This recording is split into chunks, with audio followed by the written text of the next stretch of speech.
Well, I was in the Century Theatre Company. We'd been together as a company since the previous November. Graham Murray as the artistic director, and we'd spent the winter in Manchester. We'd done See How They Run, Macbeth, and The Philanderer. We then had a short break, and Graham said, right, I've acquired the rights to Joe Orton's second version of Loot. And we knew that there'd been a production the year before with Kenneth Williams, and that production had not worked.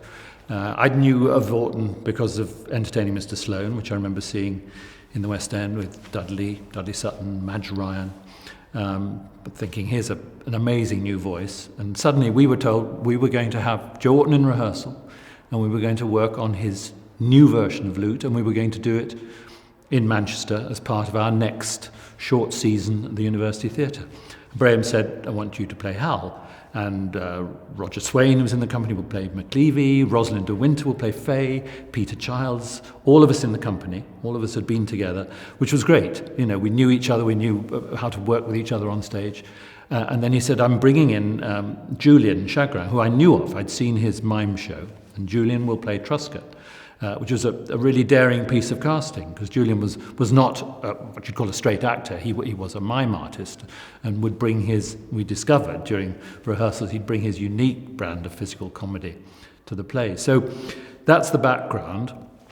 I was not then, I think, as worldly wise as I am now as a person, as an actor. I'd been through university and public school, and I knew about, well, as we'd say, homosexuality. We'd say in those days. We wouldn't say gay then, and I knew that this character Hal was probably bisexual. I sort of knew it in a way, but Peter Childs and I, we were not, and Graham, director, we were not that skilled at presenting that ambivalence of the characters. What we did in the production, built up during rehearsal, I think, was to play the farce correctly, because Loot is a farce, and we got that right, and we got a certain sort of naivety about the characters, but we lacked that coded subcontext that was there. In rehearsal, I remember Joe being there.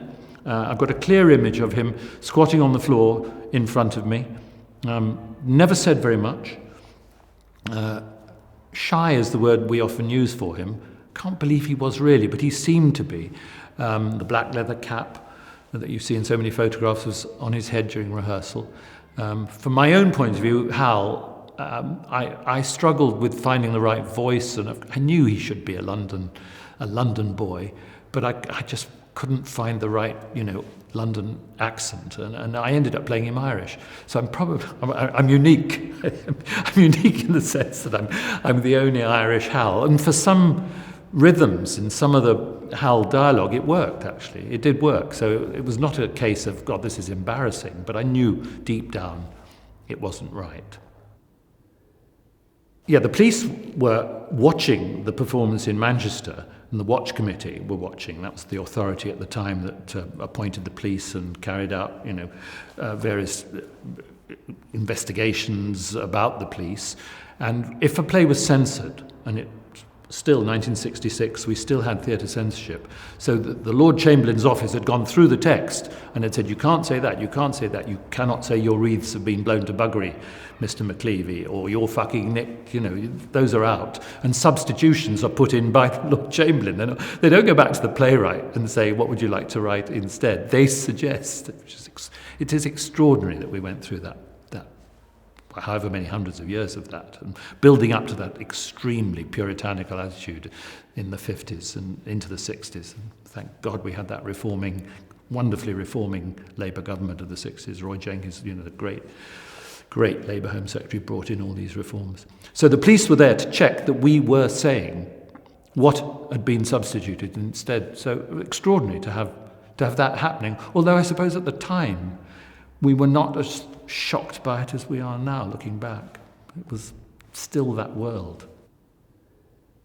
Well, he's a unique voice. Those three major stage plays are not like anything else. You can see little echoes maybe in Sloane of Pinter or whoever, but Joe Orton is a unique voice and has created, like Oscar Wilde is often the comparison, characters who can speak, perfect epigrammatic style, beautifully phrased sentences about shocking subjects.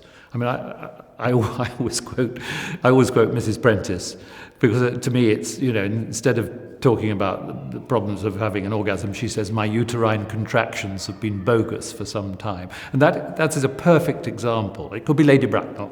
It could be Lady Bracknell speaking in the present day, couldn't it? So you need to be able to build those epigrams, let's call them, into a perfectly realistic performance, so they don't jump out as an actor suddenly giving you a brilliant delivery of one line, but they are seamless into the character. That's quite hard. So textually there's that challenge, and then it's playing, not playing for laughs, playing the whole character in the plays in a realistic world, not a naturalistic world. It's not Chekhovian.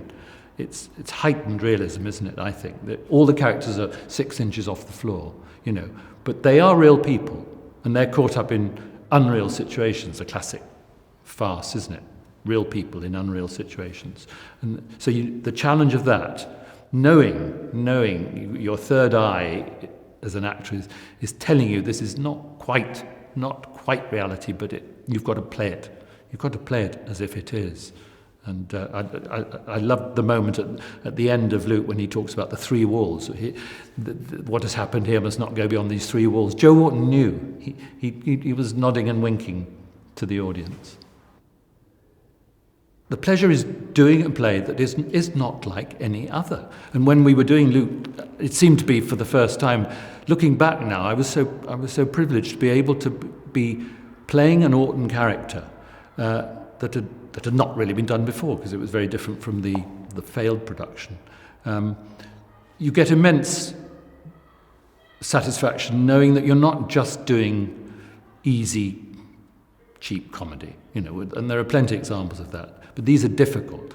So if you get somewhere with it, and I'm not saying I did in 1966, but when I went on to direct Entertaining Mr. Sloane, I got far more out of the play. I know I wasn't performing in it, but the pleasure of directing actors and knowing where I was going, and having Peter Childs, the late Peter Childs, it's very sad because he was a great friend, and he was a brilliant Ed, I have to say, one of the best Eds I've ever seen, because by then he and I both knew the ambivalence of that character, and that's the pleasure, is playing these characters who are not totally what you think at first glance. There's a lot more going on underneath, and there's wonderful decadence and Graham's favourite word, Dionysiac qualities.